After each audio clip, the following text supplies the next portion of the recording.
kile kitu ambacho Roho Mtakatifu anataka tushare pamoja.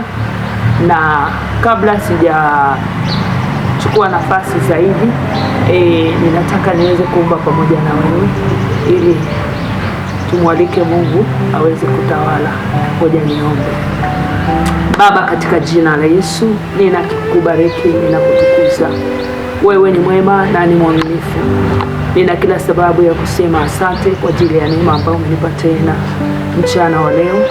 Nakushukuru kwa ajili ya msikilizaji ambaye anakwenda kunisikiliza ambaye yuko online. Nakushukuru kwa sababu unakwenda kusema na sisi, unakwenda kusema na msikilizaji. Ninakuhitaji Mungu Baba Yesu Kristo, Roho Mtakatifu na uongozi wako Mungu Baba Yesu Kristo, ukatawale, ukaonekane kwa kila jambo ambalo tunaenda kulifanya. Anza pamoja nasi na kumaliza pamoja nasi, katika jina la Yesu Kristo ninaomba kwa Mungu. Haleluya. Bwana Yesu asifiwe. Leo nataka tu nizungumzie kuhusu habari ya imani. Na napotaka kuzungumzia kuhusu habari ya imani, ninajua moja kwa moja kuna imani za aina mbalimbali. Kuna imani za aina mbalimbali. Kuna mtu ambaye ana imani na kitu fulani, anaamini kabisa kwamba akifanya kitu fulani anaweza akafanikiwa. Kwa hiyo anakitumainia hicho, anakitegemea hicho. Lakini pia kuna mtu ambaye ana imani, anajua tu kabisa kwamba mama yake kuna kitu ambacho anaweza ana imani na mama yake, anamwamini. Na pia kuna mwingine anamwamini baba yake, anamwamini ndugu zake, anaamini kabisa kwamba anaweza kufanya kitu. Kwa hiyo imani yake ameiweka hapo, kwa sababu anajua na anatumainia kwamba baba yake anaweza kufanya, mama yake anaweza kufanya. Lakini pia hata sio hivyo tu, kuna watu wengine ambao wameweka imani, anajua tu mimi nikiumwa na kichwa na meza dawa ya maumivu, na anaamini kabisa akimeza anapona, na akimeza kweli anapona. Imani yake ndio inayomtuma hivyo, na akifanya hicho kitu anafanikiwa, anapokea uponyaji. Lakini kwa mwingine ambaye anaamini hata kwenye mitishamba, anaamini mimi nikitumia tu dawa fulani hii nitapona, na akitumia kweli anapona, kwa sababu imani yake ameweka hapo, anapokea uponyaji. Kuna mwingine hata anasema mimi naumwa na kichwa, nikinywa tu maji napona. Imani yake ndivyo inavyomtuma, na kweli anapokea uponyaji, anafunguliwa, ana uhakika na hicho anachokitegemea. Lakini leo nataka tu nizungumzie kuhusu imani ambayo ina uhakika. Kwenye kile kitabu cha Waebrania 11 nitasoma tuone anasemaje. Waebrania 11 tutasoma wote pamoja. Wewe msikilizaji wangu ambao unaniona online sahihi, Waebrania 11 mstari wa kwanza anasema, basi imani ni kuwa na uhakika ya mambo yatarajiwayo, ni bayana ya mambo yasiyoonekana. Tunaona neno la Mungu linatuambia basi imani ni kuwa na uhakika. Sasa hii imani ambayo nataka kuizungumzia sio hiyo imani ambayo unaitarajia labda kuweka kwenye vitu au kuweka kwa watu. Mimi nataka tu kuzungumzia imani ambayo inatoka kwa Mungu, imani ambayo haina kubahatisha, imani ambayo ni ya uhakika. Ukiamini basi jambo linatokea. Ukiamini Mungu anafanya kitu. Pale tu ambapo utakuwa na imani ya kuweza kuamini, una uhakika nayo. Na hii imani ambayo nataka nikuambie msikilizaji wangu unayeniona online sahihi, kama hapo anaposema imani ni kuwa na uhakika, ni bayana ya mambo yatarajiwa, kwamba unatarajia na uko kwenye kutarajia, manake ubatishi. Una uhakika kwamba utapata, una uhakika kwamba utafanikiwa, una uhakika kwamba utamuona Mungu akikutendea.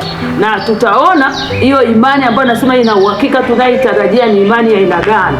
Tutaangalia kwenye kile kitabu cha Warumi, tutaangalia kwenye kitabu cha Warumi pale 9 tuone. Warumi 9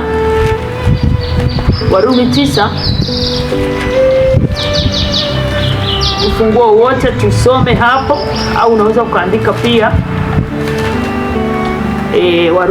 Warumi 10. Nitasoma katika jina la Yesu Kristo.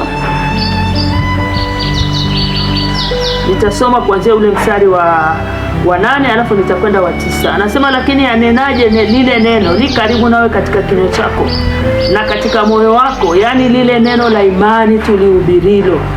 Sasa nataka tu kukuambia, nitasoma na wa 9, anasema kwa sababu ukimkiri Yesu kwa kinywa chako ya kuwa ni Bwana na kuamini moyoni mwako ya kuwa ni Mungu alifufua katika wafu, utaokoka. Sasa pointi yangu kubwa ni hapa, lakini anenaje? Lile neno li karibu nao katika kinywa chako na katika moyo wako, yani lile neno la imani. Unaona? Nataka tukuzungumzia neno la imani.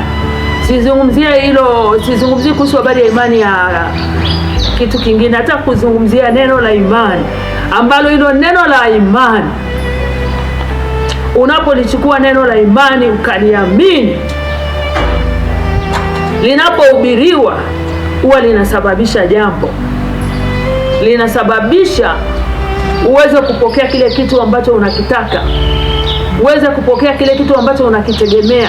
Na hicho kitu unachokitegemea sio kitu kingine, ni neno ambalo ni neno la imani, neno ambalo linakujenga, kuweza kusababisha kitu kwenye maisha yako, kuweza kusababisha labda uponyaji, kusababisha kupokea kile kitu ambacho unakitegemea, kile kitu ambacho unakitumainia. Unapokuwa na imani katika neno, siongelei kuhusu habari ya nje ya Kristo, nje ya neno la Mungu, naongelea ndani ya neno la Mungu, kwamba unapochukua hatua, wewe mtu ambao unanitazama sasa hivi, ukachukua neno la imani ukaliamini, utakapoliamini linaweza likakusababishia ukapokea kile unachokitaka, au likapokea ule muujiza ambao unautaka katika maisha yako. Na tutaona mtu mmoja ambaye yeye alikuwa na imani, aliposikia mtumishi wa Mungu anahubiri akaamini, lakini alipoamini aliweza kupokea kile kitu ambacho anakitaka, lile neno ambalo linahubiriwa, kile unachokitaka. Unaposikia ukaamini, huwa kuna jambo linafanyika. Twende kwenye kitabu cha Matendo ya Mitume, Matendo ya Mitume ile 14, Matendo ya Mitume 14, itaanzia pia mstari wa 8 mpaka wa 9. Anasema, na huko Listra palikuwa na mtu mmoja dhaifu wa miguu, kiwete tangu tumboni mwa mamaye, ambaye hajaenda kabisa. Huyu mtu alikuwa hajaenda kabisa. Anasema mtu huyo alimsikia Paulo alipokuwa akinena, ambaye akamkazia macho na kuona ya kuwa ana imani ya kuponywa.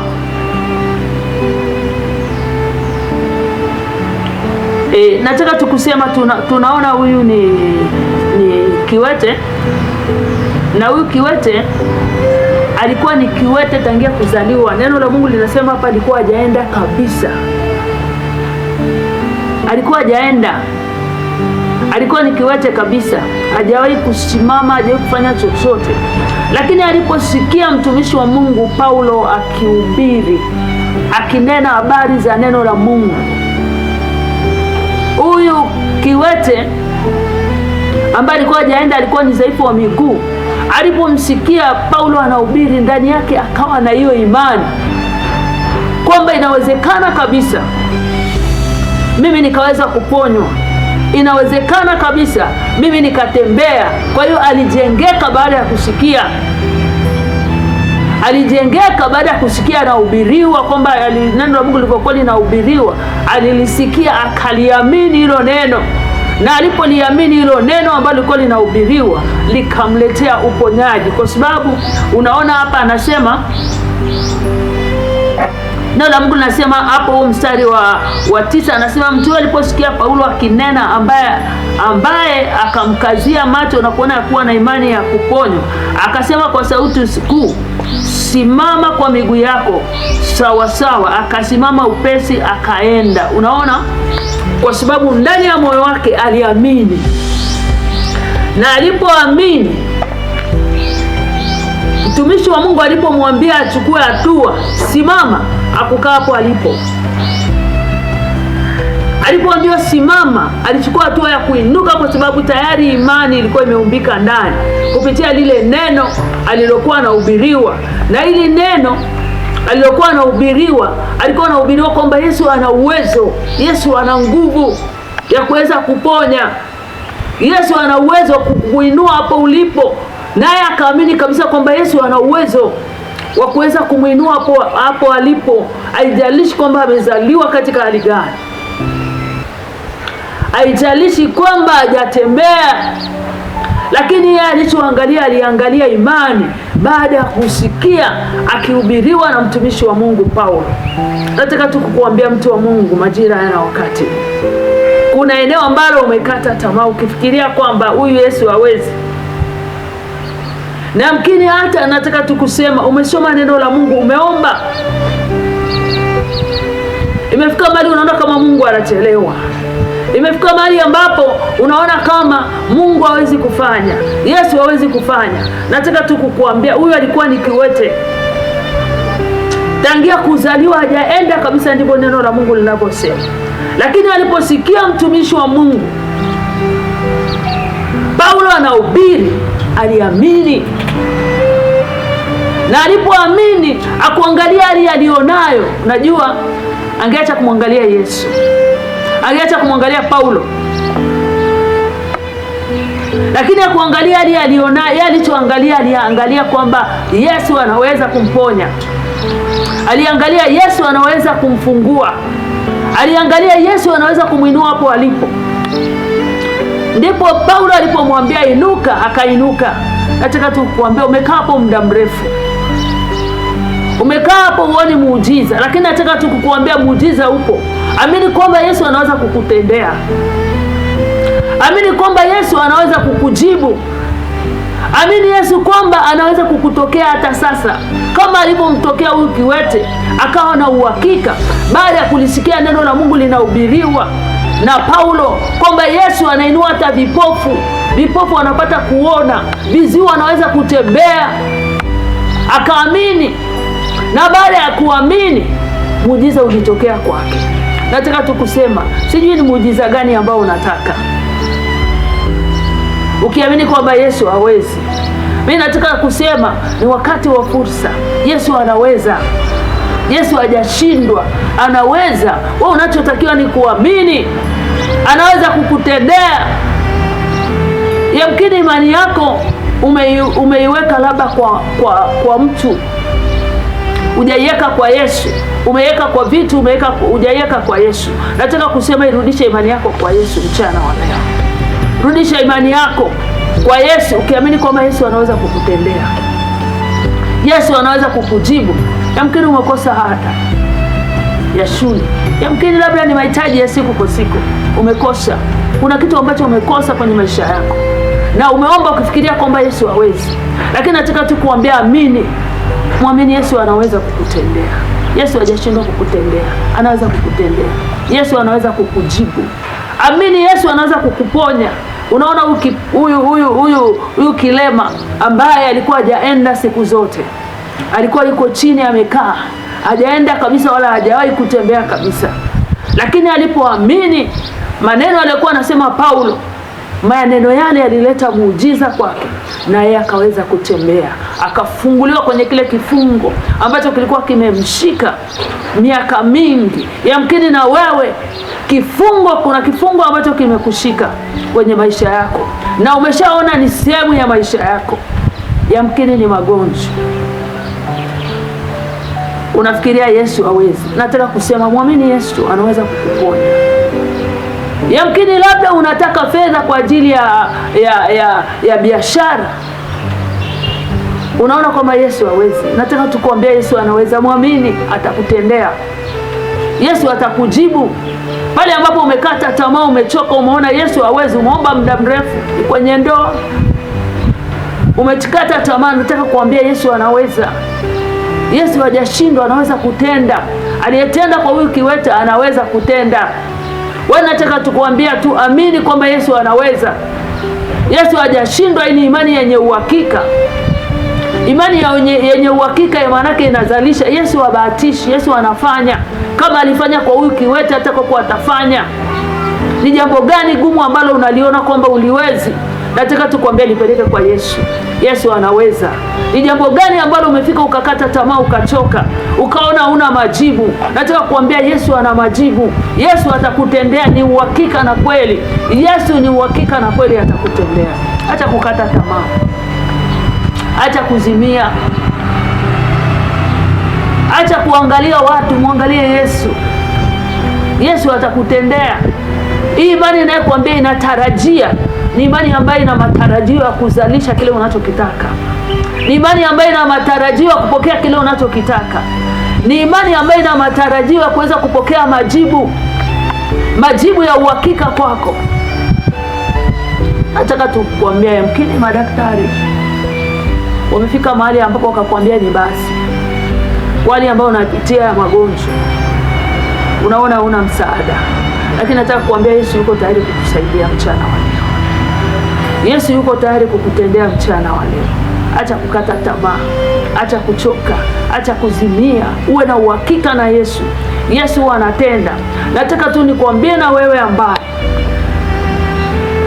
umefika mahali ambapo uoni msaada, mchana wa leo muamini Yesu. Na kama hujampa Yesu maisha yako, nataka tu kumwambia muamini Yesu. Utakapomwamini Yesu, ukampokea Yesu, Yesu atakutendea hicho ambacho unakitaka. Yesu atakupa majibu, atakutoa hapo ulipo, atakupeleka viwango vingine tena, na atakutendea kile ambacho unakitaka katika maisha yako. Atakutendea. Mtu wa Mungu, acha kukata tamaa, acha kurudi nyuma. Wako ambao nataka kusema hata saa hii amerudi nyuma kwa kuona kama Yesu anachelewa, Yesu amemwacha. Nataka tukwambia Yesu hajakuacha. Nataka kuambia uwe na uhakika, Yesu atakutendea. Wewe hujampokea Yesu, nataka kuambia mpokee Yesu, muamini Yesu. Atakutendea kile kitu ambacho unataka kwenye maisha yako. Hii ni imani yenye uhakika, ni neno la kweli. Yesu ni njia, kweli na uzima. Kwenye kile kitabu cha Yohana 14 mstari wa 6, atakutendea jambo jipya.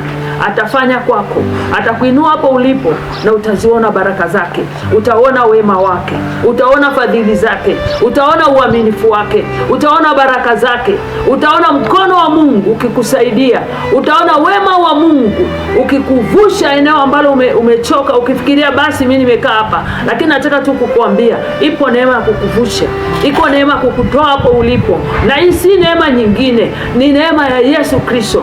Neema ya Yesu Kristo itakutoa hapo ulipo na kukupeleka eneo lingine tena.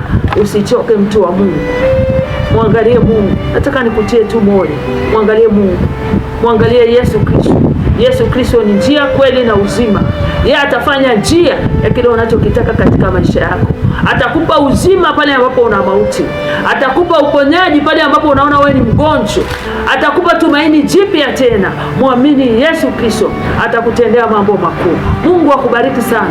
Ninaamini kupitia ujumbe maisha yako yamebadilika, au utakuwa kama jinsi ulivyo. Ili neno nililolileta kwako ni la uhakika. Uwe na uhakika na Yesu. Uwe na imani ya kweli kumwamini Yesu Kristo kwamba anaweza kukutendea.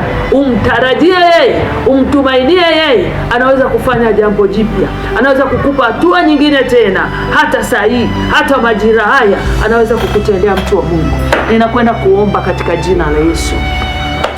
Baba, katika jina la Yesu Kristo, asante kwa kuwa wewe ni mwema, kwa maana fadhili zako ni za milele. Neno lako linasema kwenye kitabu cha Waebrania 11, imani ni kuwa na uhakika.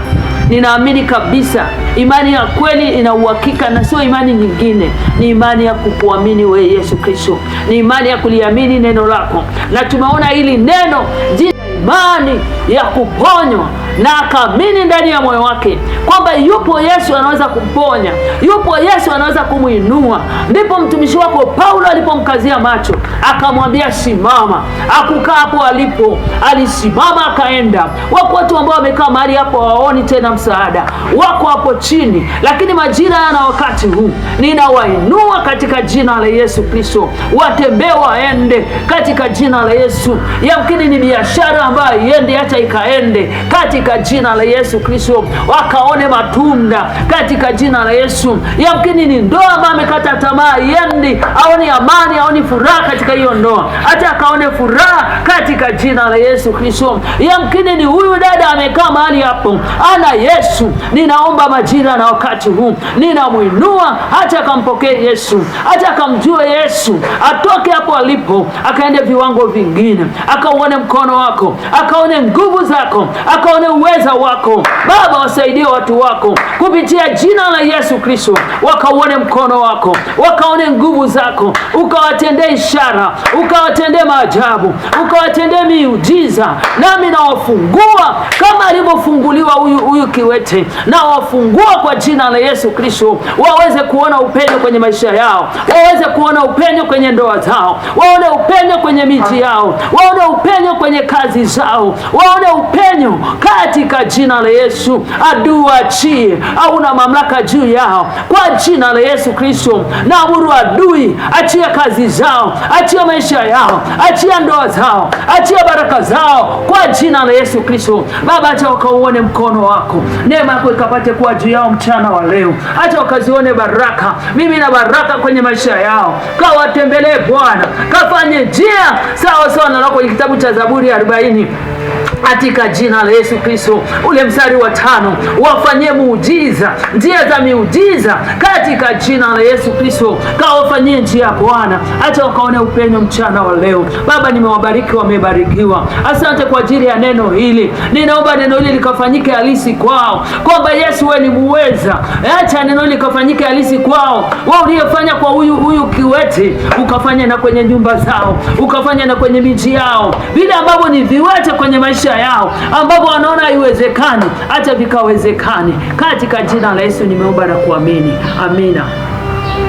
Asante kwa kunisikiliza na Mungu akubariki. Asante kwa sababu naamini umepokea, na naamini Mungu anaenda kufanya kitu kwako. Mungu akubariki sana.